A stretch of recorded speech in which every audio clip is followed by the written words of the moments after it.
আসসালামু আলাইকুম ওয়া রাহমাতুল্লাহি ওয়া বারাকাতুহু।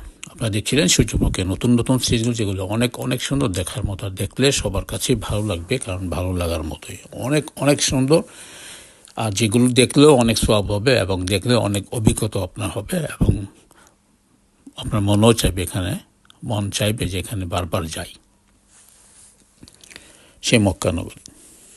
আজকে সকালে ফজর নামাজ শেষ করে, ইশা শেষ করে তারপর বেরোলাম। একটু দাঁড়িয়েছিলাম, কত সুন্দর লাগছিল, একেবারে ফাঁকা জায়গাটা। সেজন্য একটু কিছুক্ষণ ভিডিও করলাম আপনাদের উদ্দেশ্যে, কারণ মানুষ বেশি থাকলে করা যায় না, খারাপ দেখা যায়।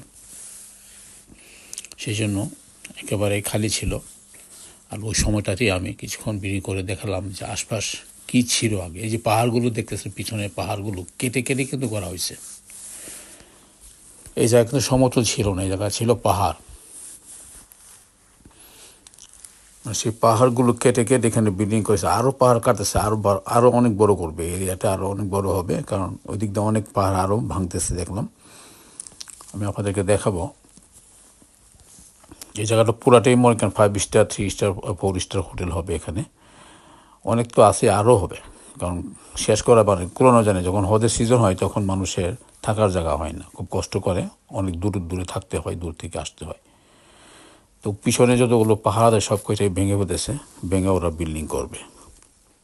এখানে বিভিন্ন রকম হোটেল হবে, রেস্টুরেন্ট হবে, থাকার উপযুক্ত জায়গা হবে। সকালটা ছিল খুবই সুন্দর, একেবারে ফ্রেশ, মুক্ত হাওয়া, আর ছিল নিরিবিলি। আর সেই সুযোগে বিভিন্ন জায়গা থেকে, দূর দূরান্ত থেকে আমি জুম লেন্স টেনে টেনে আপনাদেরকে দেখাচ্ছি। যদিও আমি অনেক দূরে দাঁড়িয়ে আছি, তারপর সেখান থেকে আমি লেন্স জুম করে করে আপনাদেরকে যতটুকু পারতেছি ততটুকু আমি দেখানোর জন্য চেষ্টা করতেছি।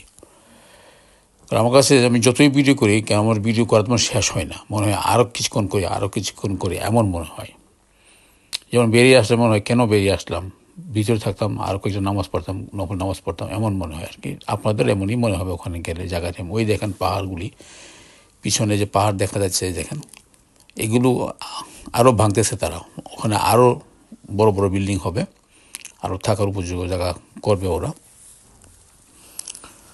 আর এই জায়গাটা পুরাটাই মানে শেষ করে ফেলেছে, ভেঙে টেঙে সুন্দর করে দেখেন একেবারে। এটা এরিয়াটা আরও অনেক বড় করবে, অনেক বড়। এখন যতটুকু আছে আরও এসছে ডবল নাকি করবে ওরা। ওদের প্ল্যান এটা, ওদের প্রজেক্টের হাতে কাজ চলতেছে চতুর্দিক দিয়ে, পাহাড় ভাঙতেছে আর ওরা কাজ করতেছে, যেন ভবিষ্যতে কোনো রকম সমস্যা না হয়। কারণ বড় হদের সময় তো অনেক অনেক মানুষ আসে, তাদেরকে যাওয়া দেওয়া মানে জায়গা দেওয়াটা হিমশিম খেতে হয় সরকারের, সেই জন্য এগুলো করতেছে আর কি, সবার সুবিধার্থে আর কি। আমার প্রিন্সেস টায়ার্ড হয়ে গেছে, এখন বাসায় চলে যাবে। সবাই ভালো থাকুন, সুস্থ থাকুন।